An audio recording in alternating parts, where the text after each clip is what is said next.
Cus D'Amato's fighter, Mike Tyson, who had the potential to be the greatest heavyweight ever, break Rocky Marciano's record of 49-0, break the record, probably go undefeated his whole career, become the greatest fighter ever because of Cus D'Amato. He's sitting in Indianapolis, in Plainfield, Indiana, in the youth center, serving a 6-year sentence. Now you go figure it. I didn't do this to take your career away.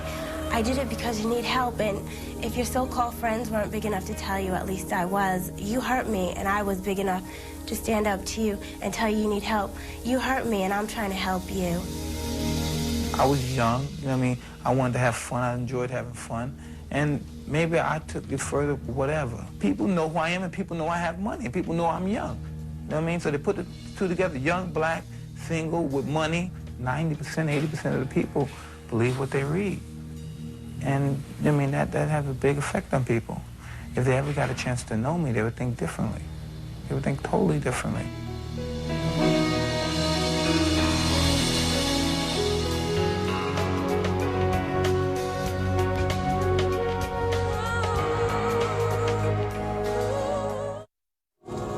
About the colors in the sky look pretty like rainbows. It's like a big flock of birds just swooping down on the roof, bringing down other people's birds. If you catch theirs or they catch yours, it's keeps. Ain't no giving back. Or if you want to give it back, charge. I knew Mike ever since he was a little kid, right? He used to rob, steal, and fly pigeons. Ever since I seen him flying birds, when I got bigger, I said I wanted to be like that, fly birds, have my own coop. Mike lived on the first floor. Mike lived here. Hey, Mike was a dirty bum, stayed on the roofs, flying pigeons all the time, you know, kept trouble, you know. Mike was a trifling kid, you know what I'm saying, like most kids from the ghetto, you know. They used to call him Dirty Mike, you know, because his clothes was bummy and stuff like this. His mom's on welfare, they didn't have much, so this is the way he was. You got to realize there's a lot of abandoned buildings here, so this is what you played in. That was your playground, abandoned buildings and little dirt lots and stuff, so you was always dirty. Nobody has any money. Somebody might say they hungry or something like that, so you go out, go up on the shopping area, you know, you might see somebody cash a check or snatch the pocketbook. It's peer pressure because if I'm with them, average normal kid, I'm with them, and they say, come on, we going to get money. Bad as I would want to say, I'm going home, I would say, I'm with it. Yeah, because, you know what I'm saying? Because, you know what I'm saying, the next day, if they caught $1,000 and they fresh, and I'm coming dirty, like yesterday. You gonna want to go get...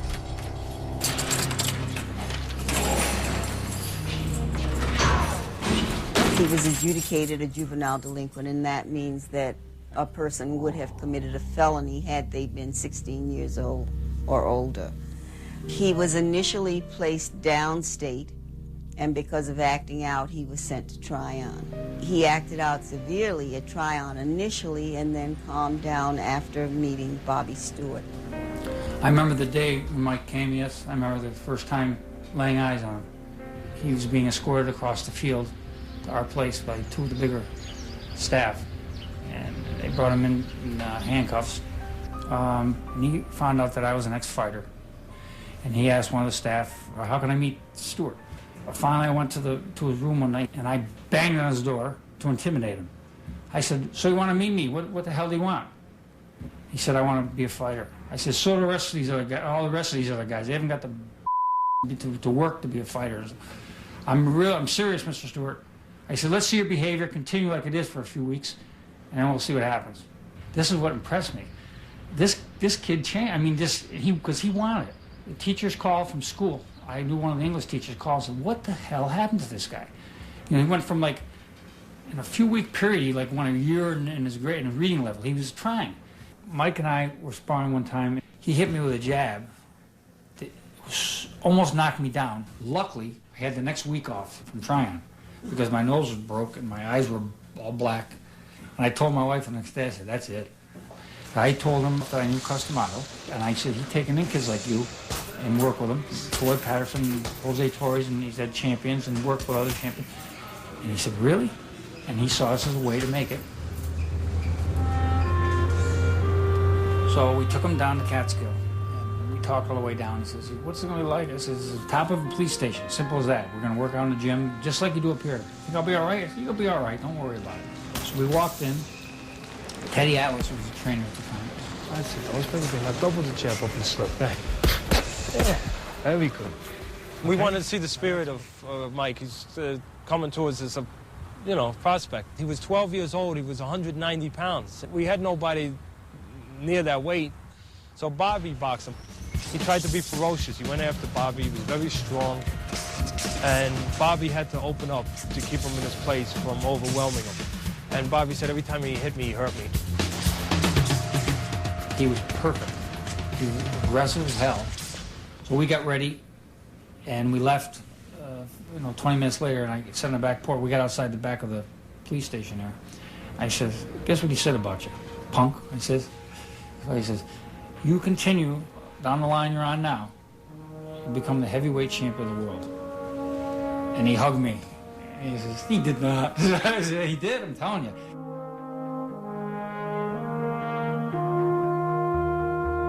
We knew then we were going to be involved with him. Cus wanted to be involved with this kid. The first time I drove him down myself.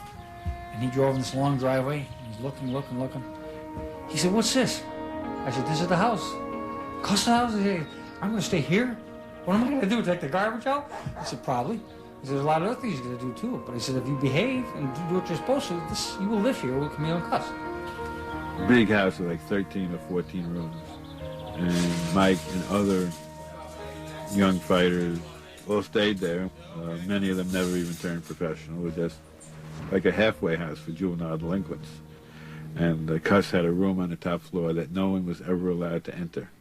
That's why I never want anybody to come in my room. When I want to find something, I want to be able to find it. I met Cus in 1939.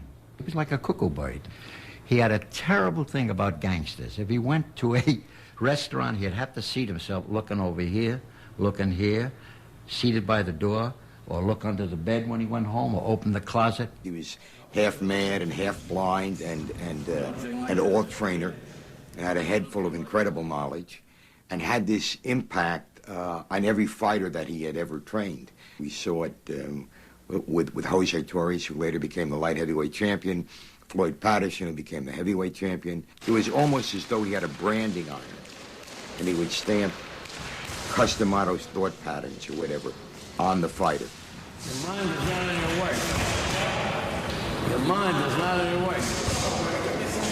Something distracting you. But they got to have the initial interest. They got to have the spark there for me to fan. If there's no spark, I can't put life. I'm not a creator.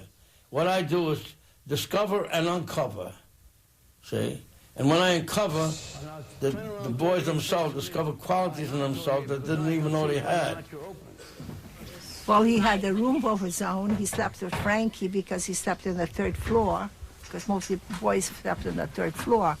Television, a radio, plenty to eat.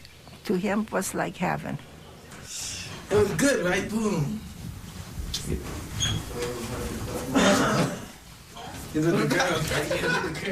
He was fun. And he's easy to fool, too. He's easy to goof on and fool. And so it made it look cute, like some big guy, you're fooling him and stuff. And he was a lovable guy in ways. He is, he was hugging people and stuff. And he needed that, too. He comes out of a boys' home. He comes to Catskill.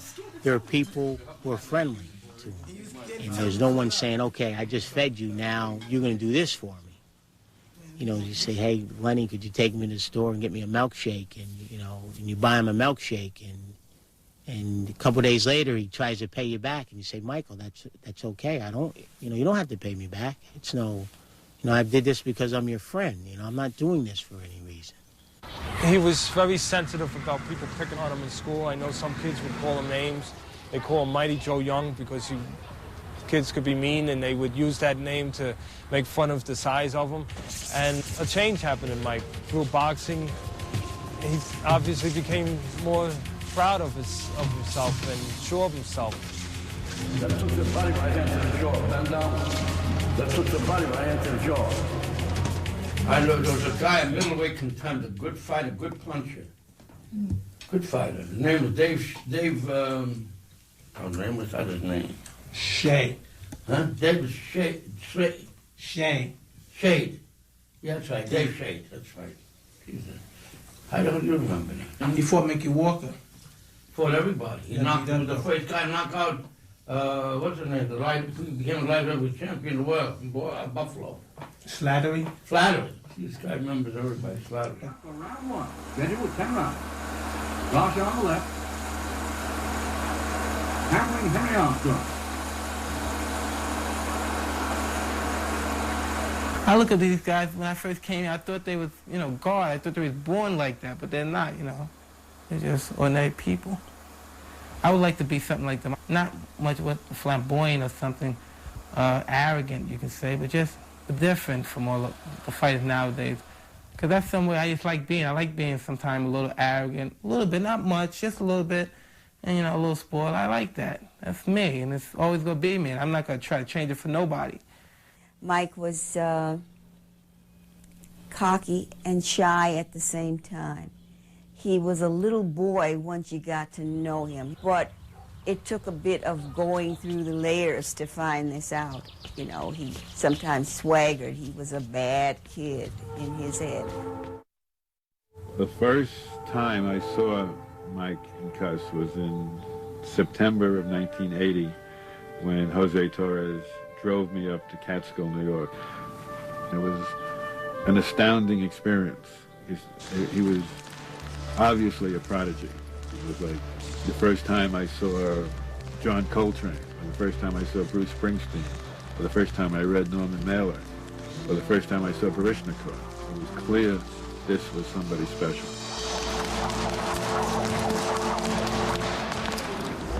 He's a good fighter, too. Who? Mike. You think so? Mm-hmm. Oh, I don't think he's a good fighter. Do you really think so? Mm-hmm. What makes you think so? I don't know. Well, you must have some reason for thinking that. Why do you think he's a good fighter? Looks like he can knock down anybody. Well, that's a very good reason, isn't it? Master, there you go. There you go. Again. Who's the last guy to stop? Time. Very good. That's right. Very good. One more. In the gym, Mike fought like a wildcat, always, no matter who he was with. He would try to knock out anybody, no matter who it was. Mike used to knock out somebody every day of the week, sometimes two guys. Cus used to say, don't knock everybody out because you wouldn't have nobody to spar with. I think that in a way, Mike Tyson is an American pit bull, and that he was trained and that he was bred, to be a killer in the ring. So he's living with this crazy father figure who's totally paranoid about all the other forces in boxing that want to steal fighters from him, who think that women make you weak and vulnerable. That's all they think about. There's nothing wrong with thinking about girls, but they think about it all the time. Everything they do. That guy there, you. Yeah, the common sense that wouldn't get into trouble. Complex. Like the other day, right? I was saying, yeah. Who's got the complex? The other day I was like this. I said, yeah, I'm going to talk to this girl. Then I was saying, I better not do that. Cus doesn't like a fool. Oh, if you do it because I said it, you're a fool. You got to do it because what I said was right. That's what you got to do it for. Not because I said it. All I do is remind you. You got to do it because you know it's right to do. It's going to benefit you in the long run. Mike Tyson was maybe 14 or 15, and they had the school dances, and he was shy, so he didn't know what to do to get the girls to even pay attention to him. And so he came to me one day and he said, now I know what to do. I figured out what to do. I figured out how to make it work. And I said, what do you mean? He says, well, in the dance, he said, I'm always afraid they're going to say no if I ask them to dance. He said, now I know what to do. He said, you run up and you grab their hand and you take them out on the floor quick before they have a chance to say no. He said, and then they won't say no because they're too embarrassed, so they'll wait till the dance is over. Yeah, he was my first love. I didn't like him at first. I remember I used to come home from school and I used to see him, and I knew he liked me, right? So one day I can remember he was coming home and he said, are you scared of me? And I was one of those girls, like, my mother would say, don't show a man you're afraid of him. So I was like, no, I'm not afraid of you. And he went, boo, and I ran up the street and he laughed. You know, he was cracking up.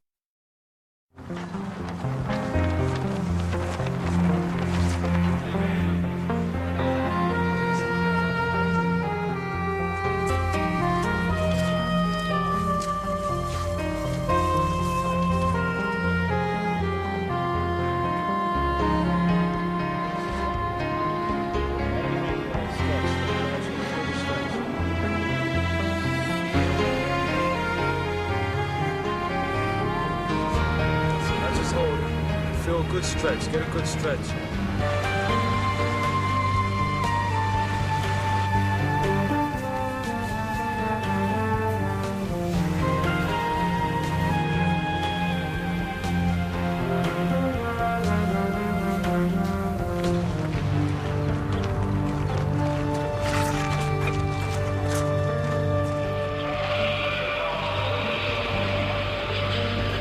Tell me what you're gonna do tomorrow. I'm gonna go in there, I'm gonna jab to the head, then I'm gonna throw 8 to the body, and then I'm gonna move after I hit. I'm punching the body. What are you gonna do when you get inside? I'm gonna open up like a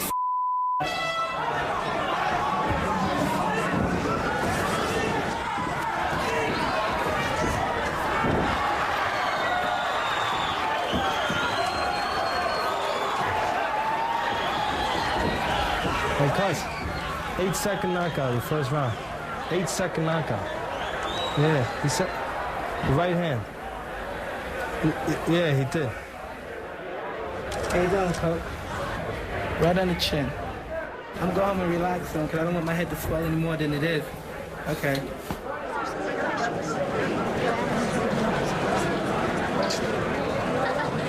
Everyone that sees me, they say, oh, boy, you got that Tyson. You're lucky, you know, you got that Tyson. He's an animal. He just loves to fight. He just loves to hurt people. You know, he's not afraid of nothing. But a lot of times he's intimidated. He's intimidated by his opponents. Things go on in his mind like he's not capable as he is, you know. And you figure, how could a guy like that think he's not capable? Michael! Mike! Don't leave Denver now, come on. Maybe God, you know, gave him such a strong body. He figured, well, I'll give him a strong body and I'll make him have to become strong another way on his own. You know what I mean? He's a little weak personality as far as being, he's easily misled. He needs love. He needs a boost. You know, he needs confidence, somebody to be there with him.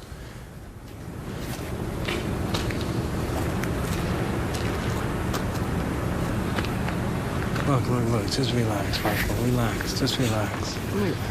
Just relax. Relax. Yeah, but just relax. Just relax. I'm only first time. Yeah, well, just relax. Don't get so intense. Relax. All of this is another boxing match. You've done it already 20 times. You've done it in the gym with better fighters than you're ever gonna fight here. I mean, it's always hard, but I mean, well, you know, you always should have confidence because it always comes out on your side. You're always better than everyone you get in there with, right? So just relax, don't let your imagination get you.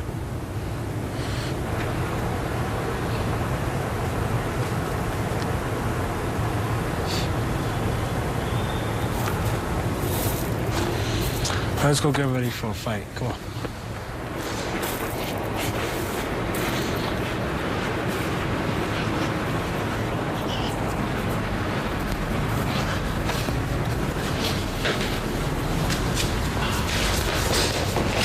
That's it.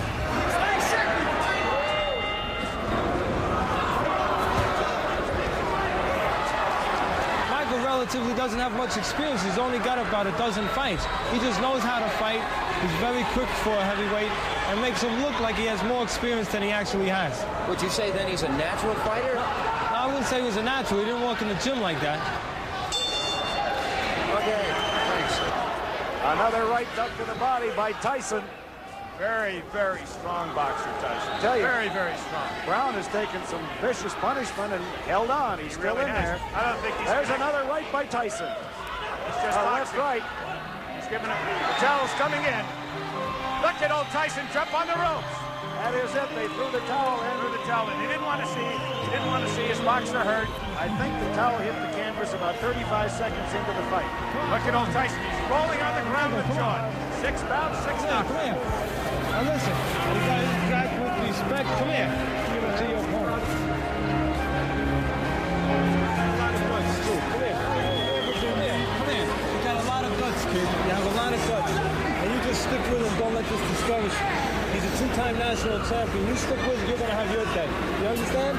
You have a lot of guts. A lot of guts. A lot to be proud of. You too.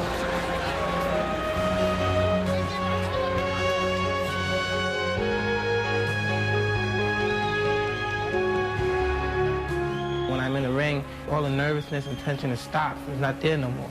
Because I'm facing reality. And I'm not, in the locker room thinking about, oh man, this guy's a killer. Else suppose this happened or this happened. Else I'm going to do this. Well, as soon as I get in the ring, it's a whole different story. I'm the killer then. I remember an incident with Mike in school during lunch period. We had came in one day to get our lunch, and Mike was online with me that day. I don't recall at first, anybody coming in saying anything to Mike or anything, but all I can remember is Mike got upset. He was very angry, and my tray and everybody else's tray hit the floor. He just pushed them, and they all landed on the floor. And later we found out the reason he did act like that is because he found out his mother passed away. When his mother died, he asked me if I should be his mother. It'd be all right if he calls me mother. I says, yes, Mike. So from that time, I became his mother. Cus became his father. I know one day he introduced me the kid, and he said his name was Eric. He says, Eric, I want you to meet my mother. And the poor boy looked at me and looked at Mike and looked at me, and he was just rolled his eyes. Mike was always changing. I noticed things about him. There was a sensitive part about him. He was emotional. He knew how to get what he wanted with different people. When Tyson started to develop, there was just certain things that started taking precedent over what had been. I thought Cus started compromising certain rules. One day I remember taking Mike after an incident where Mike flew into some kind of a rage and felt that he was being embarrassed by the teacher and threatened the teacher or got physical with him. For that incident and some other incidents, I felt the right thing to do was suspend him from the gym, take away something that was more important than obviously being suspended from school. And Cus brought him back to the gym. And basically that was like giving him carte blanche to continue disrespecting people. Boys are boys, and I know exactly how he feels and how from time to time, I know when to put a little pressure down to make him aware and perhaps influence him in a particular direction. And I also know when to lay off. Tyson went wayward, if you want to call it that, further and further. And because of Cus's approach to it, things started snowballing. I don't know much about with Teddy and Mike other than it was a personality conflict there that had something to do with a girl. Mike abused somebody in the community there that was close to me, and I reacted in a way that I thought I had to react at that time, and I confronted Mike with it. Teddy Atlas found out one day that Mike Tyson had lewdly propositioned an underage girl, a very underage girl. Mike got, like I said, got a little bit too big for himself and thought he could do what he wanted. And I didn't allow him to do that. I confronted him, and it became almost a physical thing. Teddy got hold of Mike and took him over to the gym one night and put a gun to Mike Tyson's head. and it was a one-on-one situation, and he threatened to blow Mike Tyson's brains out unless Mike Tyson changed his way and his behavior toward people in general and girls specifically. I just felt that that was necessary to protect my people and people that were close to me. Mike Tyson bolted from that gym and ran down Main Street in Catskill, ran all the way home, and that was the final break. Mike Tyson was sent back up to the Tryon School by Cus D'Amato, the reform school he had come out of, for a few days until things cooled off. And during that time, Cus D'Amato got rid of Teddy Atlas.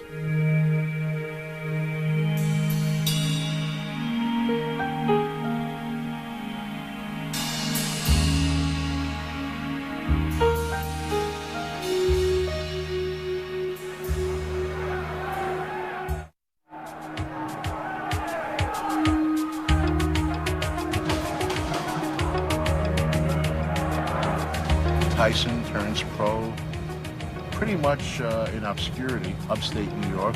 However, he is managed by Jim Jacobs and Bill Payton. He was in very good hands. Jim Jacobs and Cus D'Amato were very, very close friends.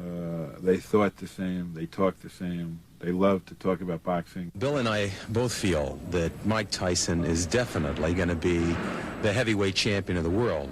The real question is when. Jimmy was known in one segment of society as the greatest handball player in America. And he was a very competitive, interesting guy. And he did wins it. Jim Jacobs. Jacobs had a very good relationship with Tyson. It was like a big brother, little brother type thing. Caton was more of a rough businessman. Caton's thing was, how many people are y'all bringing in to fight free? Because we don't have a lot of free tickets. Jimmy Jacobs told me that he was going to manage this fighter. And when he turned professional in early 1985, he wanted to get him into the arena, back to the gym, back to the arena, back to the gym, never giving him a chance to rest. And he said, I believe that if you give him any kind of time, he's already been in a reformatory, if you let him run wild up in the Catskill area, Albany, so forth, he's going to get in trouble. We're not looking for trouble. We're looking for this kid to become the youngest heavyweight champ of all time, the wealthiest heavyweight champ of all time, and the greatest heavyweight champ of all time. There was a fire inside of Mike Tyson. There was this absolute rumbling. He wouldn't stop. He was relentless. He was everything a fighter had to be. He was ruthless, no compassion, a brutal puncher with both fists. You have a sledgehammer, man. You know, when I go down there and feel it, you ready to hit hard. It's the hardest I ever been hit. I love what I'm doing.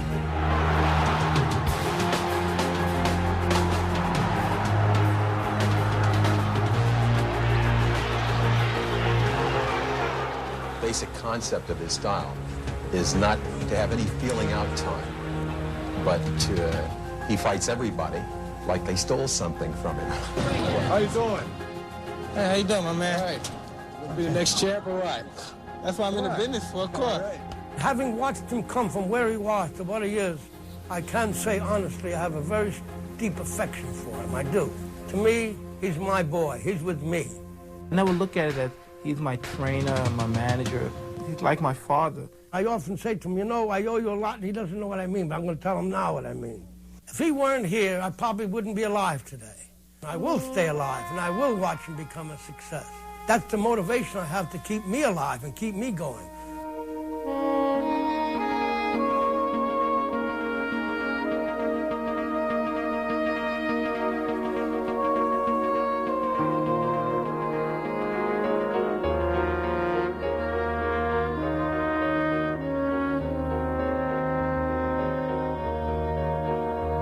I used to only be bored part of the time. Then I talk to him and he keep me in suspense. Now I'm bored all the time. I have nothing to do. The Tyson story is more, in my opinion anyway, the Cus D'Amato story. I mean, and Cus had a philosophy about boxing and life and how they intertwine. And I mean, Tyson, was pretty close to He was close. He was on the road to going down probably as the greatest heavyweight ever.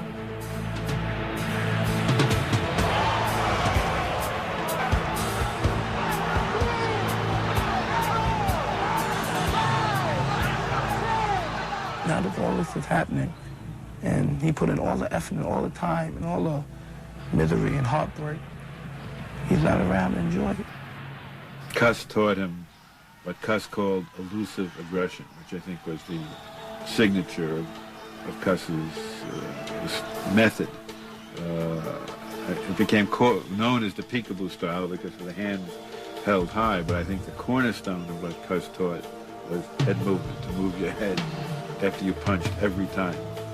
He had timing and leverage and strength and a desire to put his fist through the back of your head. The first time I saw him, he got up in the ring, and I think the first or second round, he knocked this guy. I thought he had knocked his head off because I'd never seen anybody hit somebody like that. And the amazing thing I remember was like he wasn't satisfied. You could almost feel like he wanted the guy to get up so he could knock him out again. You get hit with jabs, wild hooks, pulverizing right-hand leads, and he keeps coming and coming.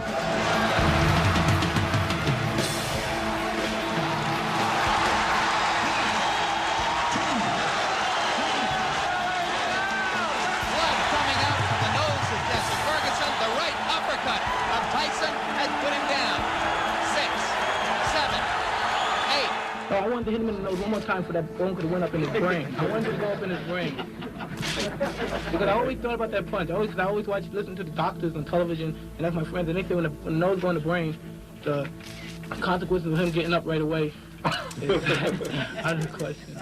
It was reported in the newspapers that Mike had said something about wanting to jam the nose up into the brain, I think. And I was very angry reading that, and I wrote Mike a letter, and I asked him to be a man, not an animal. If everything goes the way it's been going, I'd put Mike in the ring in about June or July against somebody in the top 10. But you must remember, once you break into the top 10, you can't go backwards. Every opponent was carefully selected as to be not dangerous, but sufficiently capable to bring Mike a little further along. Our picking was very, very well done. Some people felt that we were bringing Mike along too quickly. Other people felt that we were bringing Mike along too slowly. But Mike was brought along exactly right. That's it.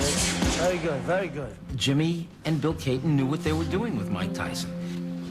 And if they said, Kevin Rooney is your man, he's going to train you, there were no more questions. And Kevin Rooney and Tyson had this closeness because of that closeness Tyson had with Cus D'Amato. But whatever they were doing, it worked. And Kevin Rooney was all of a sudden looking like the greatest trainer who has ever come into the sport of boxing. This is the main event of the night. 12 rounds of boxing for the WBC Championship of the World.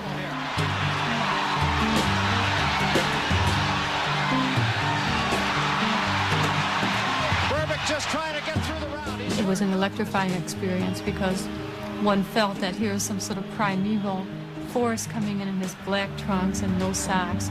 And Trevor Burkett is the older man who's just arrogant.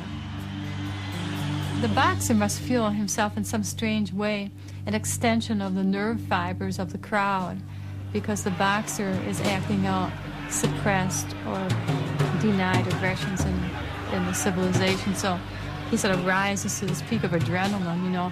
But it's not that he's alone in doing that. The crowd is urging him on. So the whole thing is a strange exercise in complicity, which people don't like to talk about. That was a right to the body and an uppercut to the head, and Burbick is down.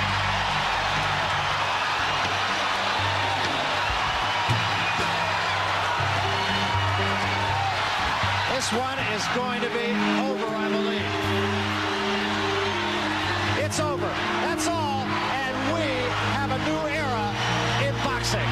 Now like to dedicate my fight to my great guardian, Cus D'Amato. And I'm sure he's up there and he's looking and he's talking to all the great fighters and saying his boy did it. And smiling, that's right. Mike Tyson, yeah! I just remember going back to the room and Mike having this belt and just staring at this green belt. And he just went up into the mirror and he was holding it up like this and just staring in the mirror and truly not believing that this was his or that this was him. I remember this girl walking up to him like, Mike Tyson, Mike Tyson. And he was like shocked. Wow, he know me. And I'm like, Mike, people know you. Oh my goodness, I saw you on TV the other night. Please welcome Mike Tyson.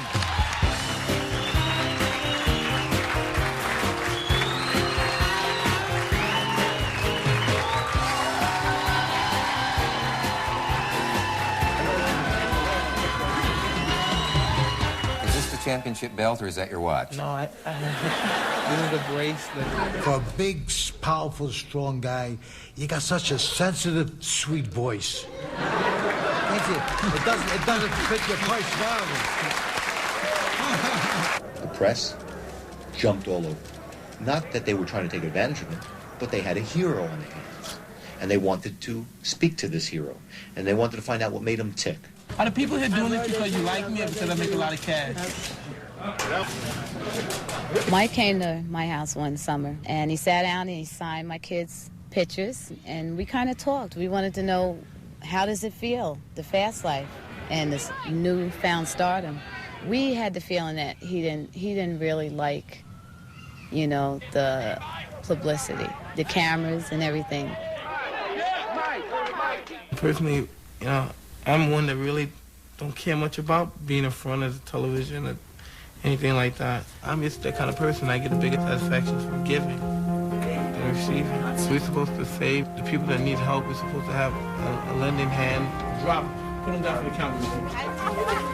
Oh, you got to snap some jammies, man. All of Brooklyn loves Mike because Mike came from the streets, and a lot of people that's in the streets look up to that. And they feel that, okay, if this brother can do it, get out of here, I can get out of here too, and make it better for myself. Thank you, hon. Can I have a kid? Mwah.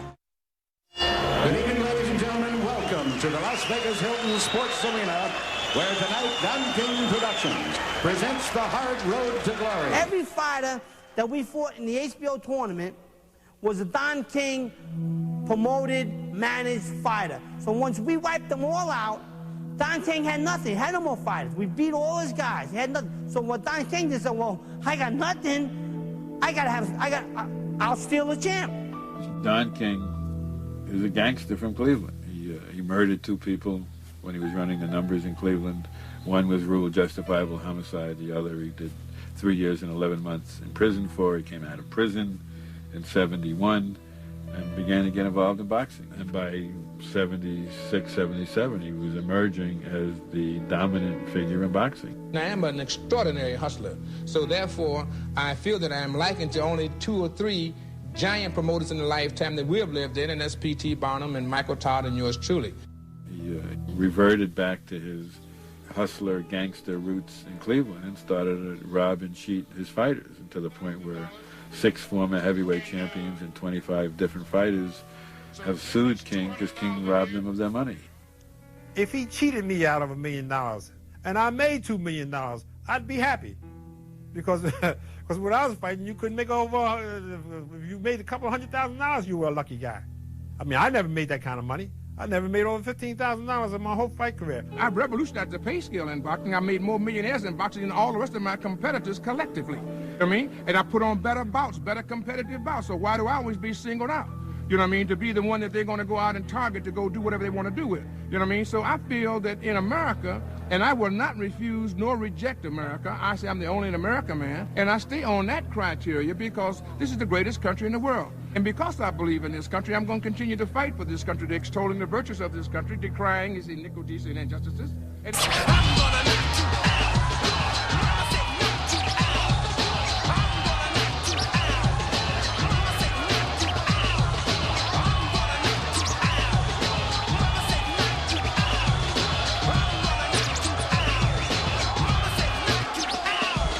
When I was hitting him with body punching, I heard him, actually he was crying in there. making woman gestures like, I can't find it, but I knew that he was breaking down soon. You're saying that Biggs was crying when you hit him? Yes. What more pejorative comment could a boxer make about another? He would shriek like a woman, as if Tyson knew what a woman was like when she was hit, which maybe he did. I didn't see a guy that with class in there tonight. I seen a guy that throws elbows. I seen a guy that throws butts. I seen a guy that hits after the bell. I seen all of this in Mike Tyson. I didn't see a gentleman in there. If they want to make him out of a beast that he's claimed to be, he's going to be in there with a beast. Ladies and gentlemen, the man known as the Eastern Assassin, former heavyweight champion of the world, Larry Ho! The last warm and friendly meeting I had with Mike was after the Holmes fight. For the Holmes fight, Mike was going with 3 girls, which seemed to be semi-serious about 3 women. This was Miss America, Robin, and a very gorgeous model.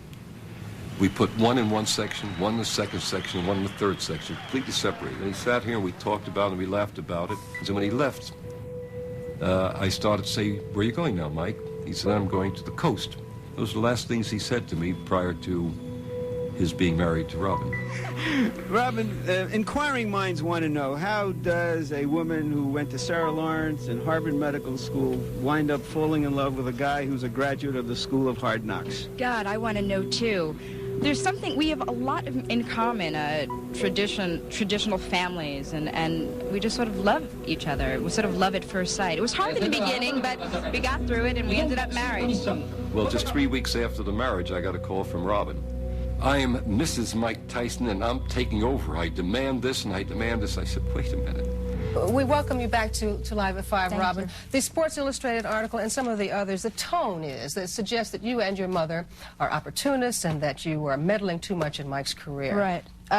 That's absurd. First of all, I'm Michael's wife. And not only that, but we're family. I mean, my mother has become Michael's mother. An incident happened and we noticed a discrepancy with Michael's money. That's what sort of opened up everything.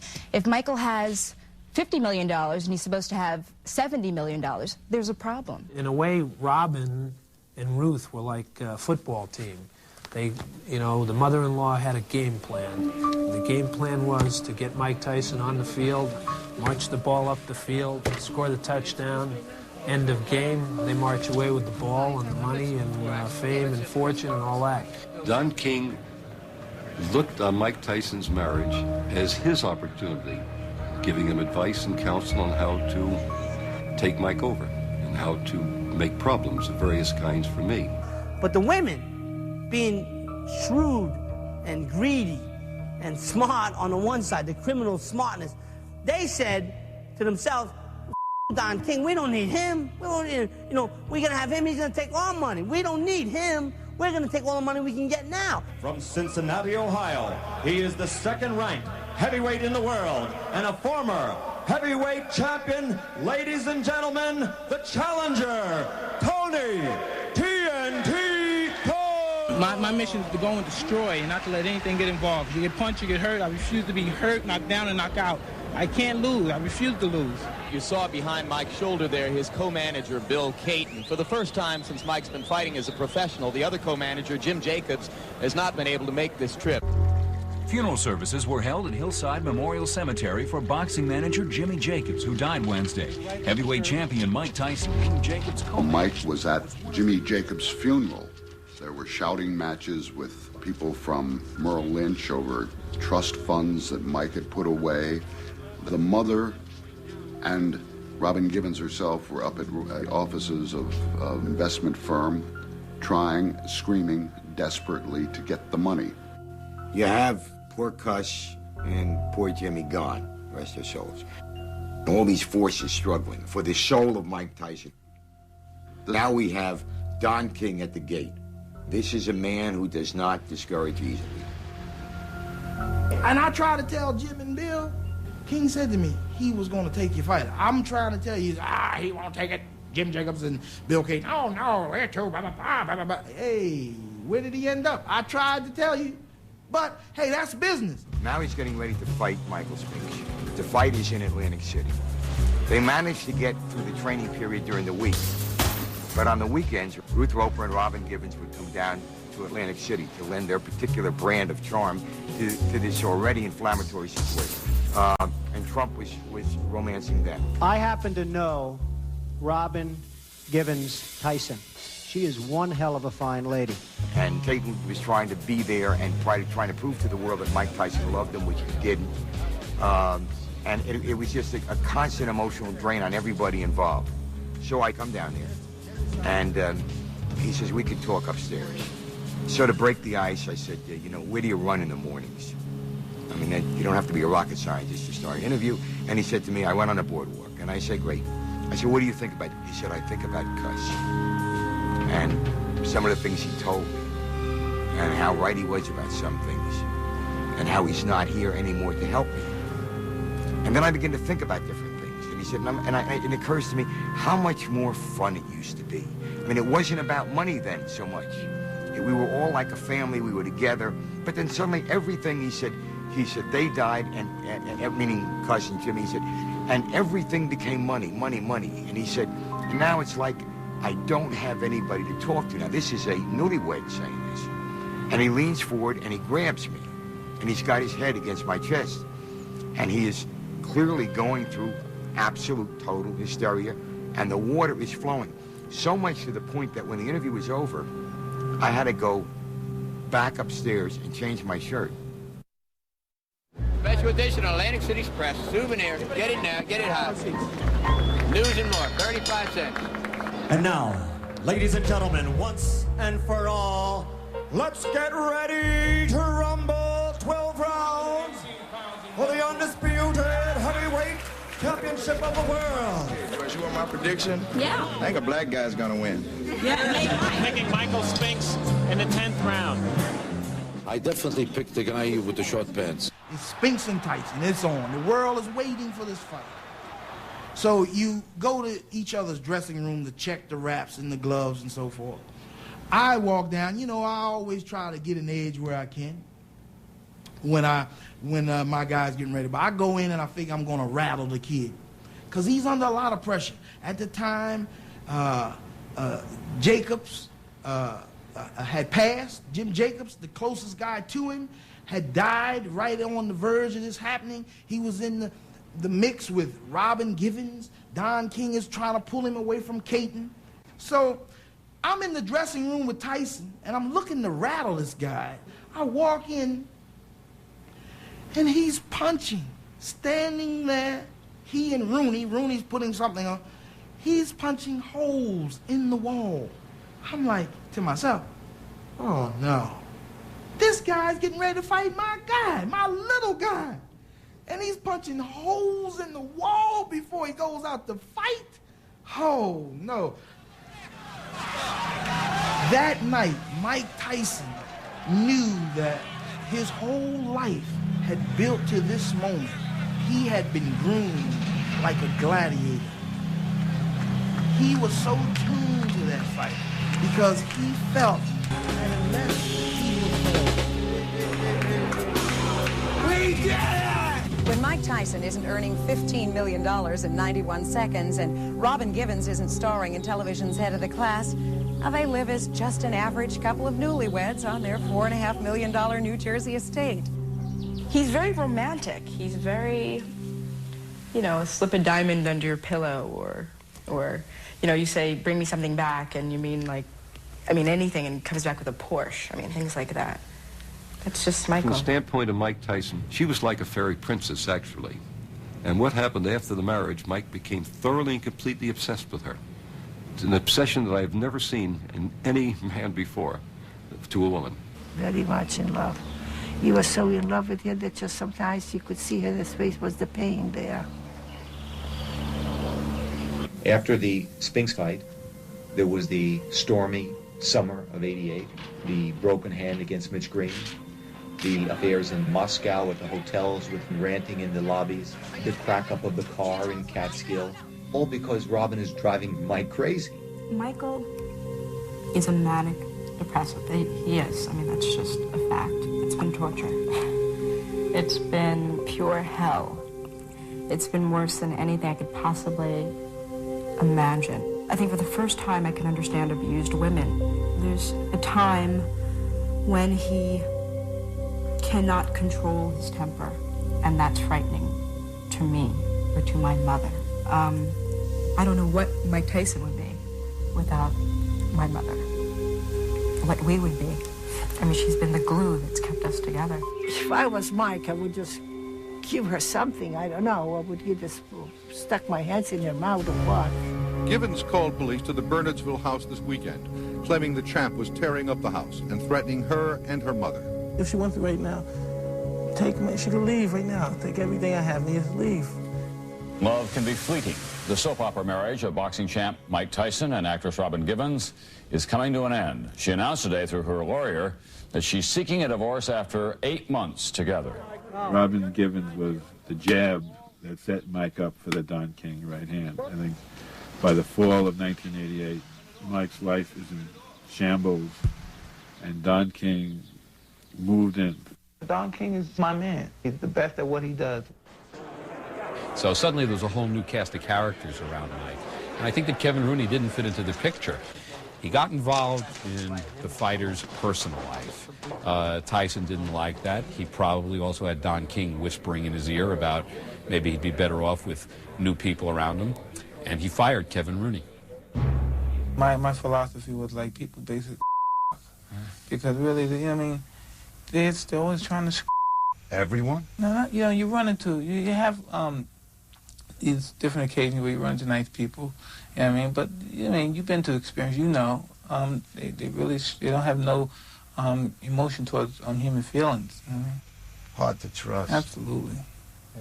Mike Tyson is the most famous athlete in the world. Fame has even followed Tyson across the sea to Japan. Tyson's in Japan to defend his heavyweight boxing title against James Buster Douglas. But win or lose that match, Tyson will leave Tokyo millions of dollars richer. They assemble a corner for that fight, which looks like it was picked up out of the semifinals of the Inner City Golden Gloves. Tyson felt he had nothing to be concerned about with Douglas. He obviously did not train. He had a lot of problems as far as paying attention to business. This is a kid who virtually lived in the gym in the Catskills. Now, I don't want to train today. Well, you know, who's going to tell him? You know, I started hearing him saying different things. I'm the baddest man on this planet. No one can beat me on this planet. You never know what's going to happen. It's great to have confidence in yourself, but don't get overconfident. Please welcome the challenger, James Buster Douglas. As a fighter, Mike Tyson was much more than a bully. He was a fine fighter, but he had reached a stage in Tokyo where all that was left was the bravado and the aura of a bully. Mike says, all right, now I'm a man. Now I'm on my own. He's taking the macho thing. I can handle it. And if I let my guard down, I go to somebody and say, hey, I need help. I can't handle this. I know how to fight. I don't know how to handle all this other stuff that goes with it. But then who does he go to say that he can trust that person? He doesn't know. So he has to kind of wing it. And he starts to kind of get out of sync because it's not the guy there that says, back on track, Mike. Oh, back on track. Mike, stop. That's no good. You shouldn't do that. That's the wrong thing to do. You should be doing this. You should be doing that. That was gone out of his life. And this kid had to start to fend, start to try to trust people he didn't know, deal with things he didn't ever have to deal with before. And he's just a kid. He shouldn't have to. He's a boxer.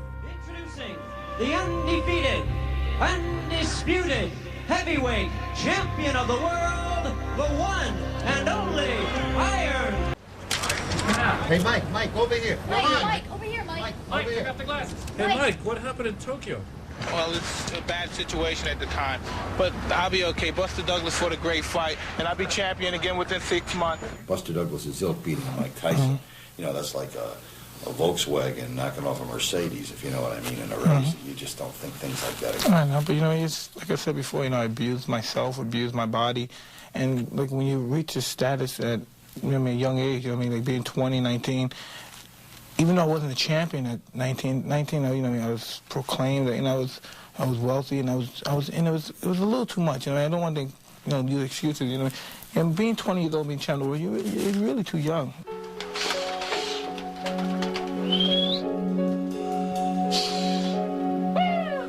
Long before Mike was in any trouble, a guy named Tim Layden, who was not a sports reporter, but a police beat reporter up at the Albany Times-Union.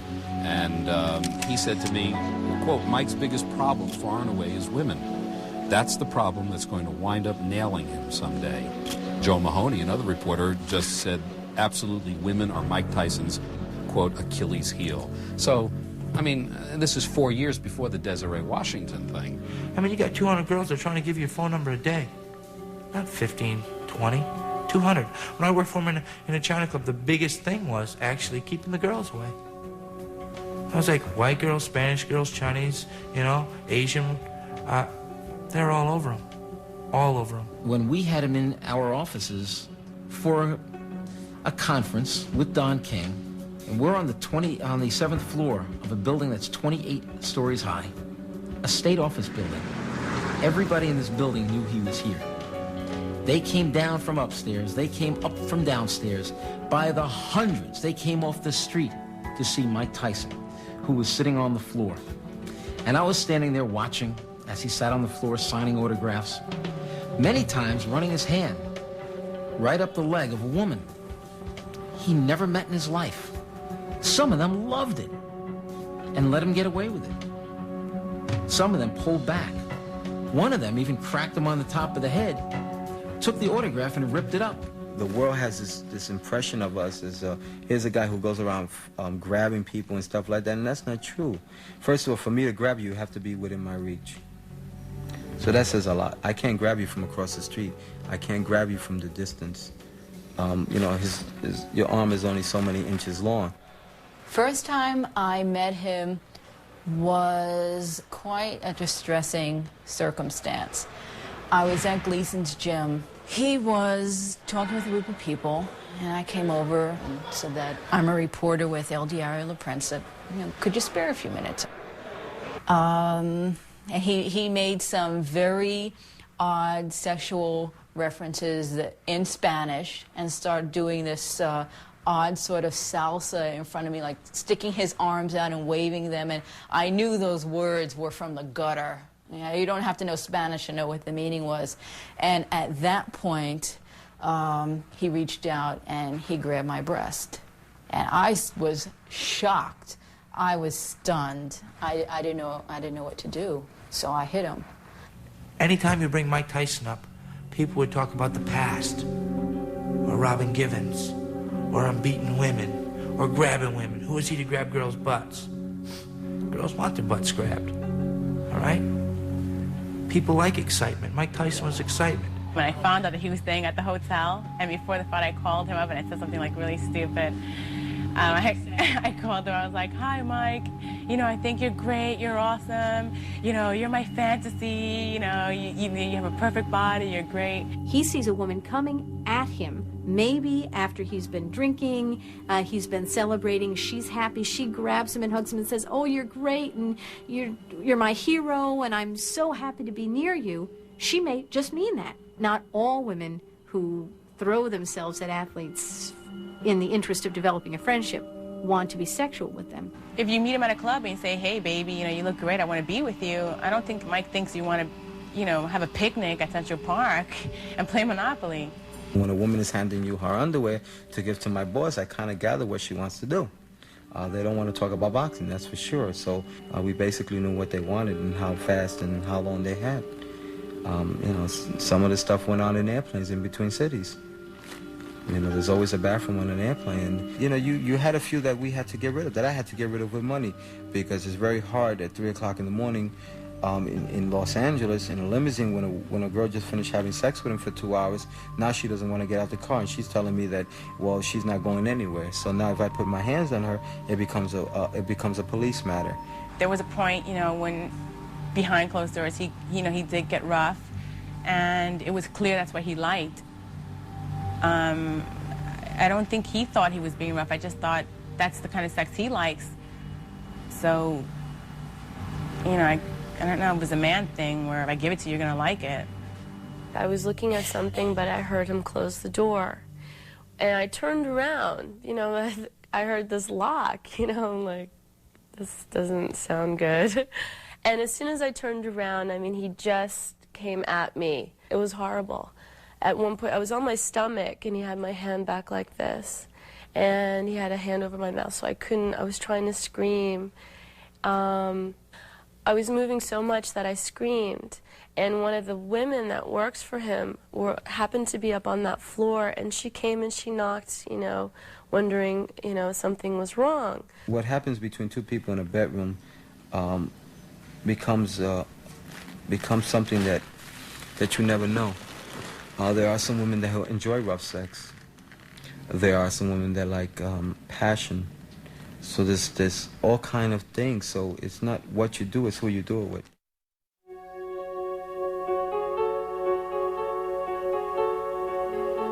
Desiree was a really good cheerleader. She was everyone's friend on the squad. And a lot of the girls were afraid to speak up to our coach, because our coach always seemed like she had to put us in place.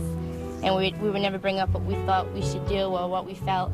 And Desiree was never afraid to go up to her and approach her and tell her how we felt and how she felt. And I think she was almost one of the only girls on the squad that would do that. She would always go up to Miss Bowden and just tell how she felt. And she wasn't afraid of the consequences either. She always told us how happy she was to be in the pageants and that she wanted to win. She was so eager to win. And she had mentioned like once or twice that she couldn't wait to go to the Miss Black America pageant. She was all excited about that.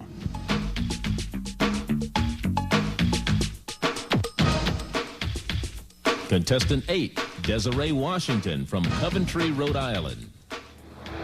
So what's it like growing up here? Is it boring? There's not much to do. It's not a big town. There's no like big movie theaters. There's no clubs or anything to go to. You know, wherever we go, we never have to lock a door. You know, when we leave our house, we never have to lock the doors. You know, everyone knows everyone. If there's a stranger from, you know, everyone knows it. You know, if there's someone new at the high school or something, everyone would know. You know, it's like a big family. Student, you know, yeah, it is. It's kind of like a big family. I am a link in the chain of change. I am a link in the chain of change. I really enjoy seeing so many of my people here, and I'm very proud of my heritage, and I get a chance to see all that. And I bring my grandchildren so they can enjoy it also. I've been coming since it first started. With the Black Expo, there's an ongoing agenda in Indianapolis, Indiana. It's been supported by Don King for many years. Mike Tyson has never went there. Mike Tyson went there to enjoy himself with Angie B, to hang out with the festivities that he never done before. It was relaxation. He just came off of a tough fight. Wants to be able to do what he wants without being scrutinized. Wants to go out and do all the normal things normal, young, red-blooded people do. You bringing a hawk in a chicken yard and wonder why the chicken got eaten up. You bring Mike to a beauty contest. Yeah. And all these fine foxes just parading in front of Mike.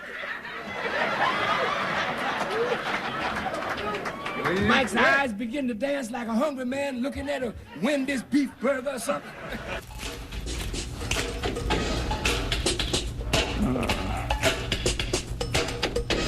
Oh, I'm in a dream day after day. Beautiful women, such an array. What can I say? Yeah, definitely, that sounds better.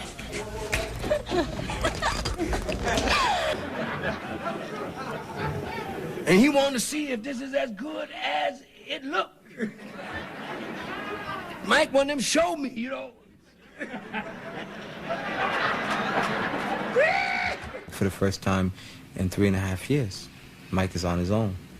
And I found it at that time to be weird, and I also remember being scared that if something happens and we're not with him, we were contracted to be with him. We're not contracted to be away from him. But he's left a trail of stories about his behavior in his wake. It began with these words on WTLC radio last week. Tyson said, quote, "The people here, the most beautiful women, you know, I'm a woman's man. God, I'm in trouble now." That girl, you're lovelier than a summer's day, causing all the guys around to want to come and play. You're like a glass of ancient wine, and I'm so glad you're mine. Hey, black girl. never-ending rehearsals. One girl said that they were lucky if they got a meal in the morning. And of course they came there expecting to be shuttled from breakfast, lunch, and dinner, catered affairs, and meeting dignitaries. And here they were just working all day and all night long. But as soon as Mike Tyson walked in, suddenly there were no more sore feet or aching backs. The girls all sprang to life, and there were these oohs and ahs and squeals of, oh, Mike Tyson's here. Later the same day, sources at the beauty pageant photo shoot tell us that Tyson met with the women competing in the Miss Black America competition. Sources say that Tyson and many of the contestants exchanged phone Desiree, I numbers. think, came into this, as I say, new to this whole experience. She had won the Miss Rhode Island Black America pageant, and I was a little wide-eyed from everything I've been told. Hello, my name is Desiree. My ideal mate is athletic, and baseball is what he likes to play. He'll argue his case with specific times and dates, because I love a man who loves to debate. He'll reach for the highest star, no matter how far, and his love for me will be so great. This is my ideal mate. Thank you. She was 18 years old, just graduated from high school, looking forward to going to college, hoping to go to Brown University, quite bright, and had visited the Soviet Union this summer before as part of a leadership scholarship that she'd won, the Hugh O'Brien Scholarship. So I guess the world was sort of just opening up to Desiree, and she thought that her future was in front of her. I also plan to study politics and be the first woman and black president of the United States of America.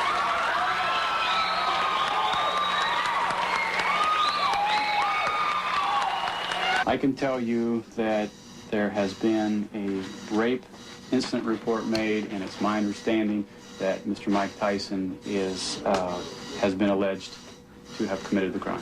The official police report, although purposefully vague, clearly shows the alleged rape victim claims that she was, quote, forced to submit to vaginal intercourse. Police are asking questions about Tyson's stay.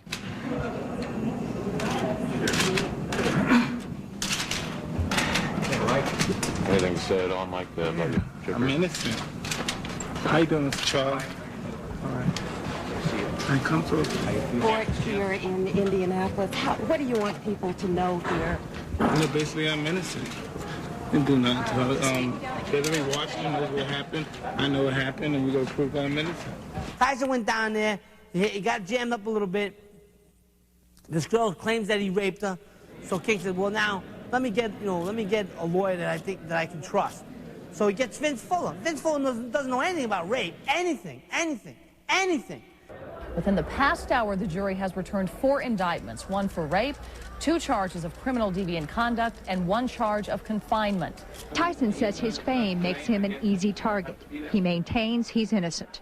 I didn't hurt anyone or do anything. But, I love women. My mother's a woman. I respect them as well. Tyson's boxing promoter, Don King, stepped in several times during questioning, raising the issue of what he calls frivolous lawsuits filed against the boxer. This woman had no personality to us. She had no name, no identity. We didn't know who she was. And Mike Tyson had everything to us. I'm a longtime Tyson fan, and not even necessarily a boxing fan. I like what I think Tyson represents to me in terms of where he came from. I grew up in the South Bronx. He grew up in Brownsville, so I definitely identify with his level, his ability to get out of where he was, and basically just run it, Mike was the man.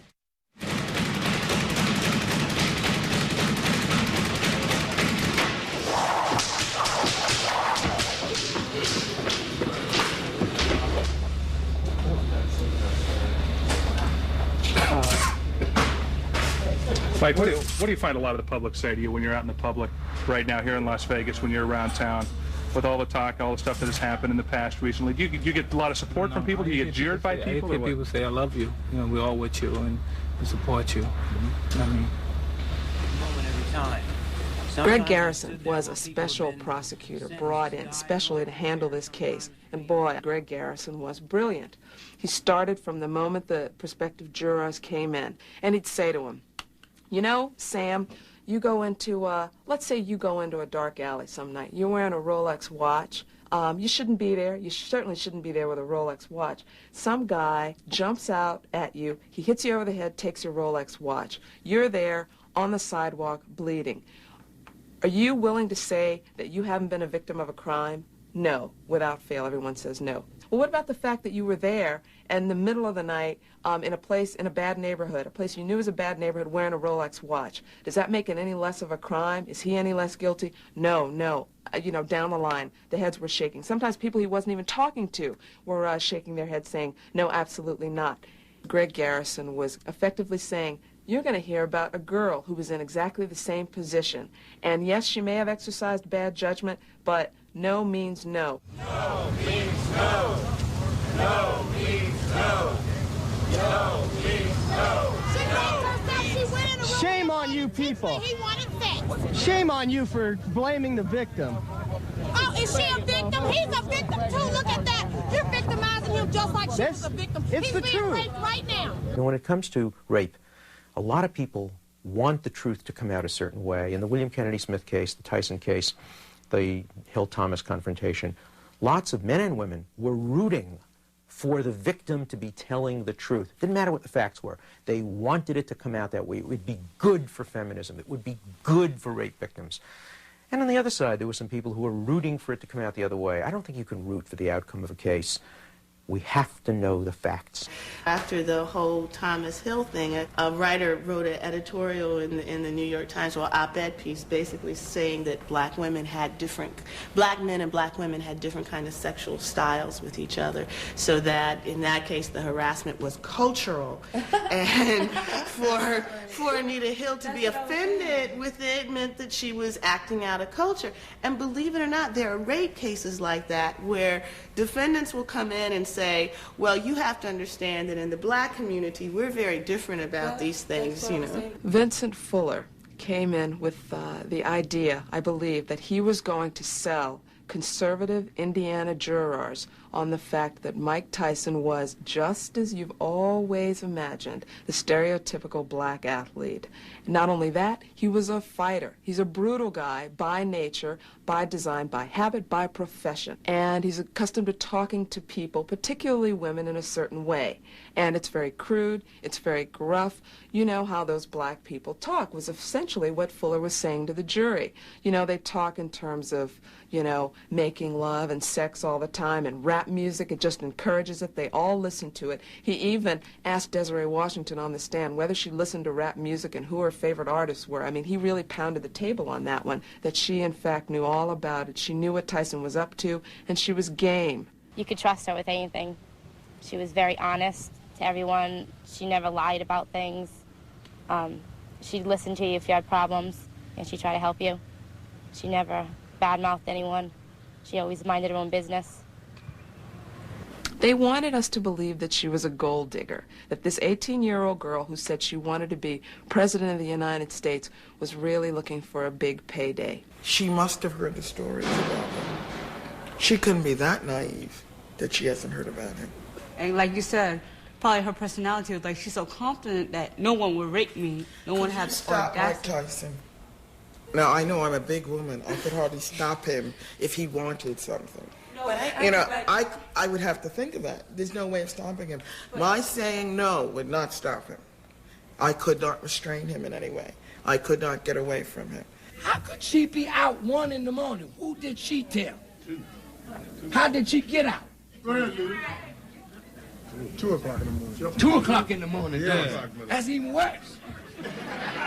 The phone rings at 1:45, 1:30 in the morning, and it's Mike Tyson calling Desiree from his limousine. And he pleads with her to come downstairs. He just wants to talk to her. She says, I really can't. It's so late. I'm already in bed. We don't have any makeup on. We've got rollers in our hair. I'm in my pajamas. And he says, well, you have to come down. Can't I see you tomorrow? Desiree asks him. Well, I'm leaving town very early in the morning. I just want to talk, and maybe we can go to some parties together. Desiree is reporting all of this back to her roommates, and Desiree says, should I go? Should I go? Keisha and Pasha both say, sure, go for it. It's a once-in-a-lifetime opportunity. You'll get to see some celebrities. You'll hang out with Mike Tyson. Go do it. Desiree gets downstairs. The limousine is waiting. Well, now, you gonna sit with Mike in a limo? Honest Mike,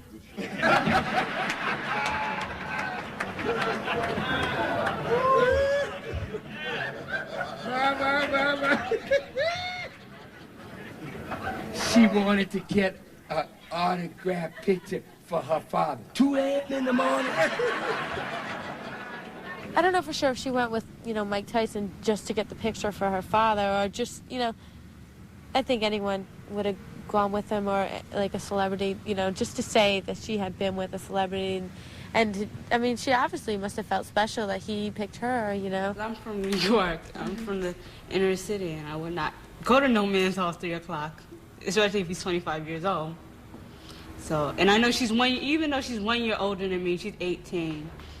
And she's considered adult at that point, but still. Unless you're really naive or something's just wrong with you. And then Tyson mumbles something, she says, about having to go back to the hotel. She thinks he said something about a bodyguard. So the limousine simply goes across the street to the Canterbury Hotel where Tyson is staying in Indianapolis. It's like this. A yes is if she come into your room after 3 o'clock. It don't even matter what she got on. She wants you. And you conversating and you kissing, and after you get out of limo with her, she's following you there for it. That's a yes. A no is she's not going to go upstairs. While Desiree is sitting at the edge of the bed, Tyson is at the head of the bed, and they've been talking about their various good deeds that they've done. Suddenly, Tyson leans forward, whispers into her ears, "You really turn me on," in a seductive voice that takes Desiree aback, she says. She jumps up because this really has startled her. She's expecting to go to parties, and suddenly this guy's putting the moves on her. She gets up and she says to him in a very stern voice, "Listen, I don't know what you've got in mind, but I don't want to do anything like that. You said we were going to parties to see celebrities. That's what I want to do." She said, "No, Mike, no." I mean, how many times, sisters, have you said no and you mean yes all the time? Wait, I'm talking to women now. We gonna talk now. Yeah, see, the day of the BS is all over. You're not dealing with a man that don't know you. Go ahead, Leo. And the damn deceitful games that you play. When I was growing up, a young woman could say no to a young man. And he could believe that she had been brought up not to before marriage, or not to until she was serious about someone, or that her father would be livid, or whatever it was. There was convention behind her no, and the weight of the community behind her no. That's all gone now. So that no, in effect, becomes, I don't want to with you tonight. And a lot of men take that very badly. Tyson weighs over 200 pounds. Desiree is weighs somewhere between 95 and 110 pounds. She's a frail little thing. And she is simply not up to fighting off the ex-heavyweight champion of the world. She says it all happens very quickly. He throws her down on the bed and is simultaneously stripping her clothes off, begins to fondle her, put his hands all kinds of places, is kissing her very violently, thrusting his tongue down her throat, and begins to attack her. He grabs her by the ankles, lifts her up. She's practically naked at this point, and starts to perform oral sex, and as I say, putting his fingers inside her. She is screaming at this point in pain because it's very painful, and Tyson continues, tells her, "Don't fight me."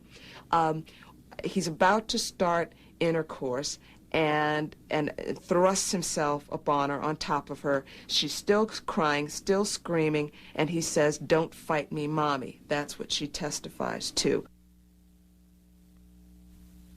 On the Newsline, they did a flash about Mike being accused of raping a beauty contestant, and he never got angry at it. He was upset because he felt that the reason she was doing this was because he wouldn't walk her to the limousine that night. He said, "I should have got off my and I should have walked her downstairs to the limousine. Maybe she would have never done this." The rule of groupies is very clear. You get 15 to 20 minutes of not very good sex from an athlete, no kiss goodnight, no romance, and bragging rights among your friends. Hey, I slept with the leading scorer in the NHL, the leading scorer in the NBA, the great rock star or boxing champ. Everybody knows those rules. It's tragic. I wish they didn't exist.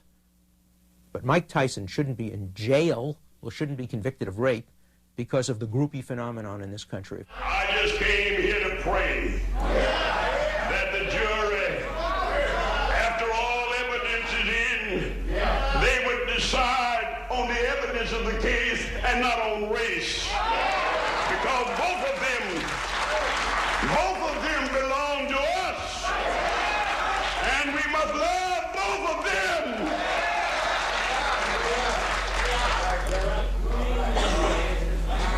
We cannot destroy anybody to build up another body.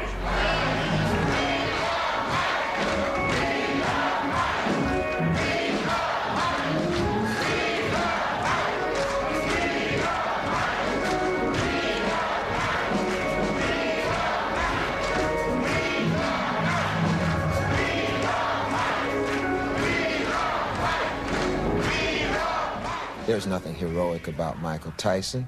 Michael Tyson does not represent the best tradition of our community. In fact, Desiree Washington, a Sunday school teacher, a big sister, a volunteer for special athletic events for troubled children, that's more of a heroine or a role model. Calling Mike Tyson a hero and asking for a lenient sentence after he's been convicted of rape. And how many black women have been raped in this society? I think that the most painful thing for me about the trial is to really learn how expendable we are in our community. I watched the church. 50 Baptist ministers get together in Indianapolis and throw this vigil for Mike Tyson. Not one prayer was said for Desiree Washington. Not one. So this tells me that if I'm put up in my community against someone who is seen as a quote-unquote hero, who has more money than I do, who has more status than I do, that has more power than I do, that I'm expendable. She told me that she went out on a date with Mike Tyson. And before she could say anything else, I was a Mike Tyson boxing fan. The man could do no wrong in the ring. Knockouts in one round, 2 rounds. He was great in the ring. And I idolized him. I idolized him. My father was a boxer when he was young. So we come from a family that follows boxing. And I says, oh, great, how'd it go? You know, did you get a picture? And she says, Dad, it wasn't all that great. I've got bad news for you. He's a rotten man. He's a dirty man. He's no good. And my heart fell down. I thought, well, gee, maybe he used profanity all night long. You know, maybe he didn't have any morals. Maybe he slapped her. That was the worst that I wanted to think. And then she hit me right between the eyes. Dad, he raped me. Tears welled up in my eyes, my heart sank. I went and I put my arms around her, and she used to really give me a real tight hug. And it was, I put my arms around her, but her hands were like this against my chest. And I felt it then. I knew that there was something just oddly wrong with her, and hopefully that this, I want my little girl back. I just lost her, and I'm not getting her back. I'm sorry. She will try to come back to me, but I don't think I'll ever have the little girl that I sent down to Indiana back. Instead of preparing for another shot at the heavyweight crown, Mike Tyson was in Indianapolis today preparing to go to prison. He spent 80 minutes with probation officials who interviewed him for a pre-sentencing report. When a fighter of Tyson's stature goes down for rape, the impact is felt by all of boxing. One of the first to feel the impact, heavyweight champ Evander Holyfield. He was guaranteed $30 million for his planned fight with Tyson. That fight, perhaps the biggest of all time, has now been scrapped. We're out of here. See you guys.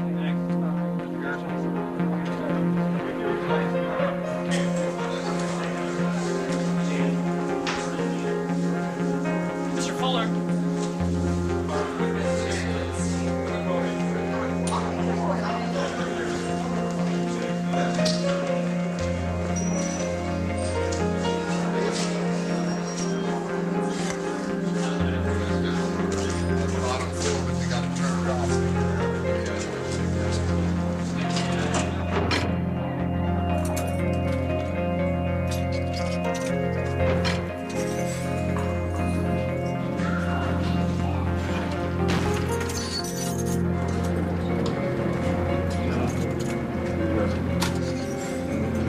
She works at Kmart. She's going by her middle name. She tried so that no one would see her real name on her name tag. She's cut her hair. She's very quiet. She used to go out to college parties or a few parties here and go out with her friends. That all has come to a halt because everywhere she goes, someone says, "I know you."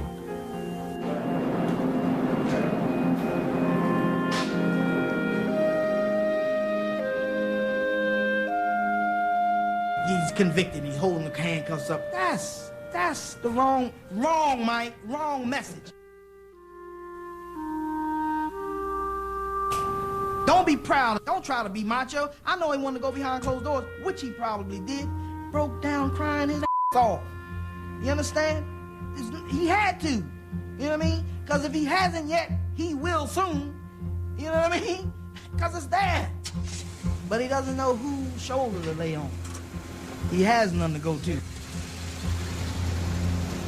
He doesn't want to say to anybody, "I'm lost. I don't know what to do. I need help." That's not his image. His image is macho, knockout, take your head off. That's what gets me respect.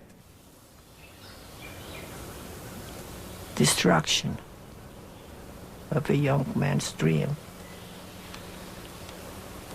That's all. I don't worry about him too much. I really think he'll be okay. I think he knows that he controls his life, and this is just an obstacle he has to get over. And I'm sure he'll make the best of it. You know, I'm sure, even though they talk all these jail stories about him, I'm sure there are a lot of people in those jails, you know, in the jails, the inmates that love him, that I'm sure he's really nice to them. Yeah, I'm just Mike, you know what I mean? I'm Lorna Mae's son, Manboy Street. I'm not, you know, I don't get caught up into a big star and all. You know, that's the furthest thing from my mind, you know what I mean? I don't like living like that, so maybe I don't think I want to be a big star no more, if that's what they call me. I don't think I want that no more, because I don't like living like that. I don't like living where everybody, which I found out in here is true, everybody's a potential enemy. Everybody's potential to hurt you, to want them from you. I don't like that kind of life, because I'm just a normal person, extremely to the extreme.